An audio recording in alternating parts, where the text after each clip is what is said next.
Blended learning is an approach where technology and elements of online resources are used to deliver traditional classroom teaching. The teacher remains pivotal to the success of this process. Blended learning can be used either within the classroom or at home to reinforce or introduce new topics to your students.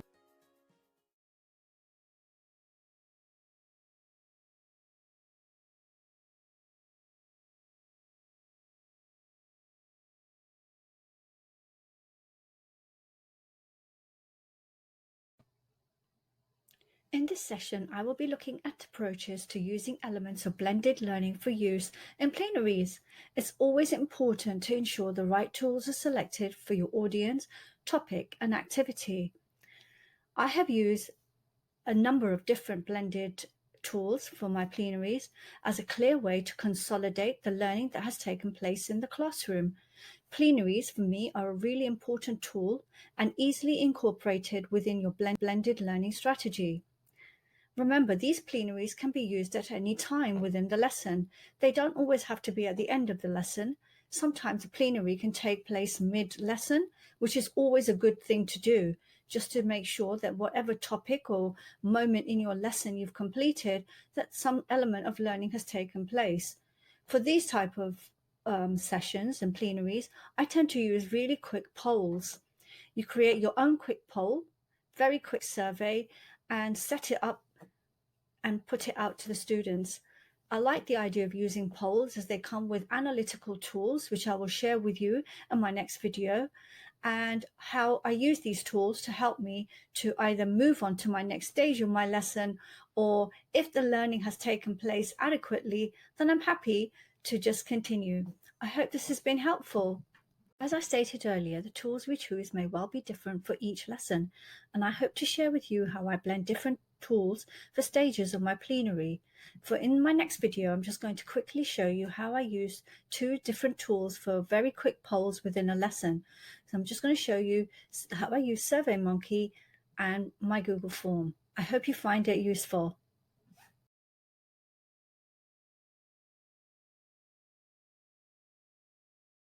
I'm going to demonstrate how I set up simple polls to use within the middle of a lesson. In this particular instance, I'm using a simple tool like SurveyMonkeys. The basic level is free to use, so it's really simple to start off with. Just select the questions you want to ask. So for this particular question, I've just simply asked two questions. I don't really want them to spend too long just thinking about it. Just want to make sure that the key elements that we've discussed in the class are clear and the students understand what we've just done so far. All I have to do is, once I've completed this, just say done, and then it's ready to copy and paste and send to my students. So again, this is really a good way to get some responses. Using Google Forms in my next example, just going to show how I use my Google Forms. You can see from my Google Forms, I've just set up a few simple questions. I've also informed the students why I am collecting this survey, really important, because otherwise the title could, for some students, really confuse them. Just asking which classes they're in, their teacher, and then very quickly, just very simple questions. All of these are just yes, no, makes it far more likable by the students and easier for them to respond to. So clearly for this survey, I've got 34 responses. That is a really good turnout. Again, very quickly and easily, the responses can be analyzed.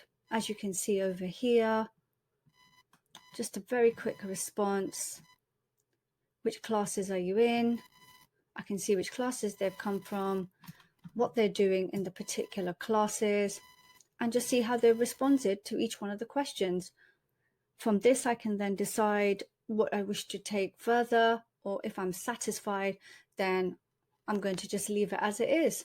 So just a quick way to do a quick poll in the middle of a lesson or at the end of a lesson, and then get the responses and the analysis. So I hope this was useful.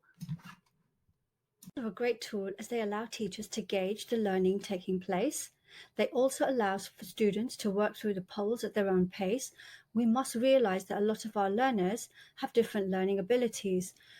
By using polls, that takes a lot of that into consideration, as it gives them enough time to read the questions and understand what they're being asked to do. It's also an appropriate tool to prepare our students for the 21st century tools that they will be expected to use, and provides instant feedback for you to share with the students.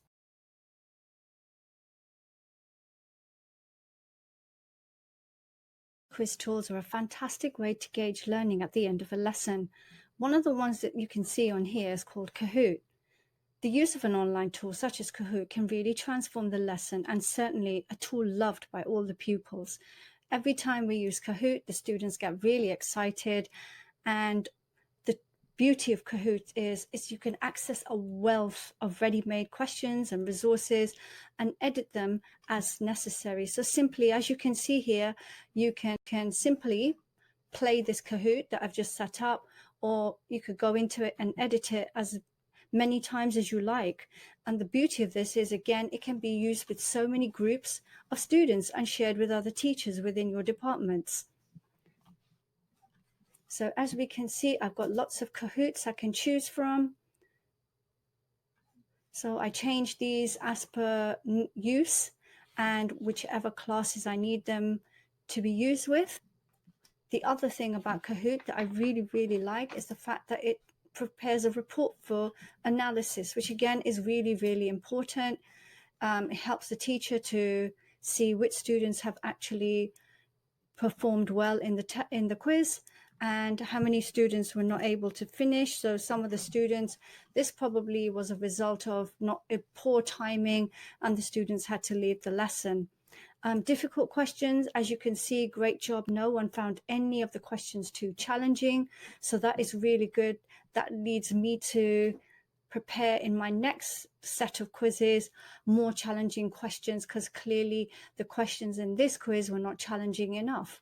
I also like the podium. It keeps a really, really good tracking system for the students. So the students also know their position, and it really creates an element of challenge and competition within the classroom. Very popular online quiz tool is Quizzes. Quizzes is absolutely fantastic. It's one of my most favorite tools that I use regularly in all of my lessons. So again, similar to Kahoot, you can actually, there is a collection of quizzes that you can easily select. Really, really useful. We're all busy, we're teachers, and often we might not have enough time to prepare all the quizzes ourselves. But one of the beauties of these quizzes is you can actually select a quiz, you can edit the quiz so that actually, again, it meets the needs of your students. You can review them and actually give the students enough time. So this is a really good element of this particular tool.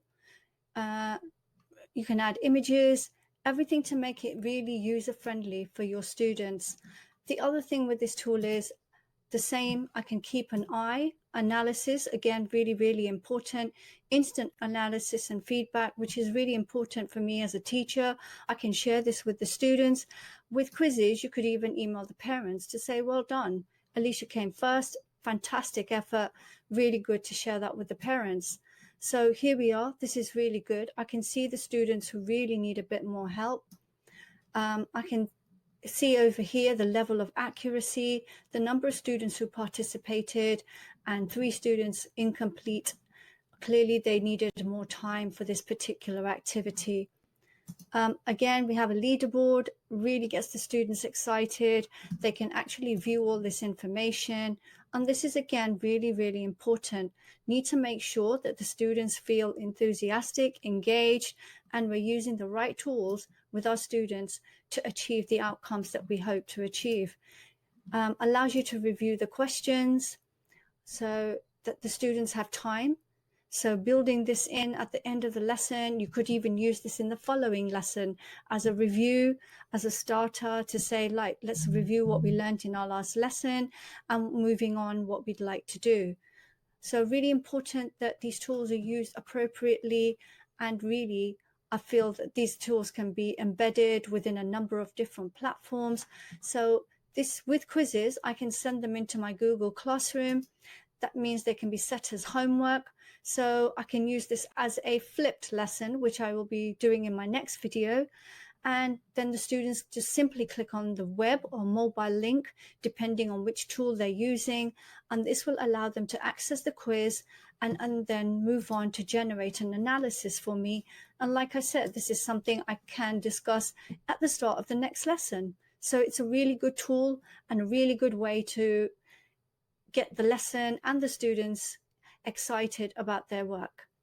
Online assessment tools such as quizzes can benefit students and teachers in so many ways. Students' behavior during the online sessions are far more engaging and offer students greater opportunities for taking responsibility for their learning, as many of the tests that are used online allow students to retake the test, which is something that might not be possible within the classroom setting, as this could create a lot more work for the teacher. So having another go at the test also ensures that the student has the opportunity to improve their performance. It encourages challenge and competition, as there's leaderboards and students are really, really keen to do well in these tests. Immediate feedback provides students with an opportunity to reflect on their learning. It's also great for the teacher. The teacher can see exactly where levels of progress have been made and where certain questions were not suitably tackled.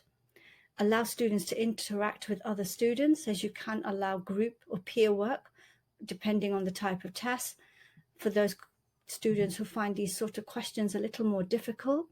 It also means the teacher has a chance to go and spend more one-to-one time with those students who are finding the questions a little more challenging.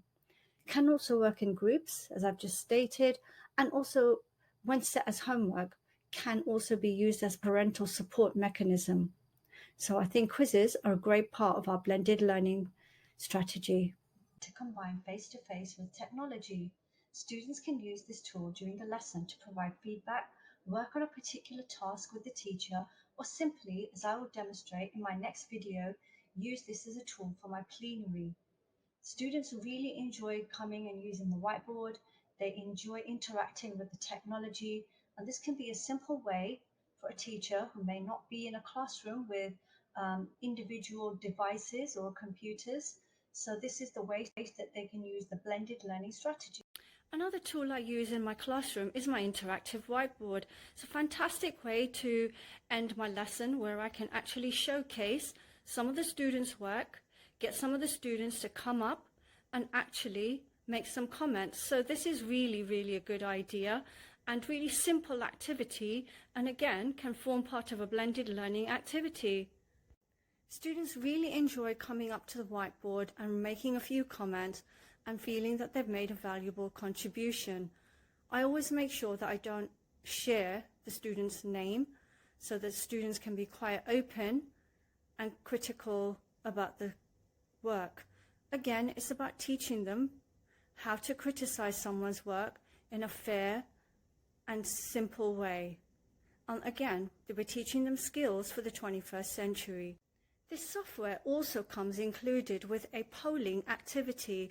This means a really quick way for the students to connect to my device and just poll from their particular devices. So this is really another blended way to put technology into your plenary, and quite simple yet effective. There are a host of online resources which can be used for the whiteboard and definitely be used for your plenary. Again, this could be in the middle of the lesson. Like I've said before, plenaries do not have to follow any particular rule, or at the end of the lesson. So this website, goconquer.com, covers a host of subjects at various levels with many pre-populated quizzes. So again, a really, really good website where there's plenty to use. And you can literally use this all year round because there's just so many different quizzes already built in. You simply have to just select the subject, simply select your particular area that you want to work on. And as you can see, there are just so many different topics that I can choose from. You just simply select a quiz or questions, and then you just place them on the board, and you can get students to come and work individually or with groups. And again, this is a great way. Students enjoy these activities with instant feedback. And again, it's all about the level of engagement and involvement in the lesson, which again is so important. So here we have just 10 simple questions for a history lesson. Ask one of the students to come to the front, answer the question, and then move on to the next part.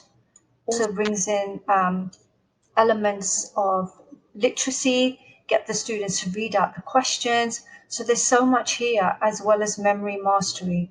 So there's quite a lot that can be included within this particular blended learning activity. If, like me, you really like using post-it notes, then you really would love this tool. Padlet has an online post-it note activity. It's very quick and easy to use, and I usually use this when I have little time left or just want to cover one or two points that were raised in the lesson, just to gauge the learning that has taken place. Simply just pose the question, and Padlet actually comes with a number of ways that students can engage with this activity. Depending on the devices in the classroom, I can give them a QR code, which is something I use. I can even share it with them in their Google Classroom. So it's really, really good. And if I had time, I would have printed out the QR code so students can just scan it in. But this would all depend on the activity and booking the devices in advance.